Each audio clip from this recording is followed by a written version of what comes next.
নমস্কাৰ বন্ধু বান্ধৱীসকল। আজি ল'ৰাৰ ফেভাৰেট মটৰ পনীৰ বনালোঁ। মটৰ পনীৰ বনাবৰ বাবে প্ৰথমতে মই বিলাহী, পিঁয়াজ, ৰচুন, মটৰ, কাজু, তেজপাত, ডালচেনি, ইলাচি সকলোখিনি বইল কৰি ল'লোঁ। আৰু যেতিয়া বিলাহী বাকলিখিনি এৰুৱাই লৈছোঁ দেই, তাৰপিছত মটৰ সিজালৈকে বইল কৰিছোঁ। মিক্সিত মাৰিবৰ কাৰণে ৰেডি কৰি থৈছোঁ ঠাণ্ডা হ'বৰ কাৰণে। তাতে খিচমিচ দি দিলোঁ।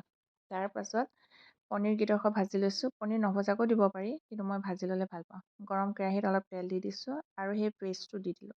ইয়াতে মছলা দিছোঁ, অলপ গৰম মছলা দিছোঁ, তাৰপিছত ধনিয়া গুড়ি, জিৰা গুড়ি, পনীৰ মছলা সকলোখিনি দি অলপ সময় ভাজি ল'লোঁ। পনীৰ আৰু মটৰখিনিও দি ল'লোঁ।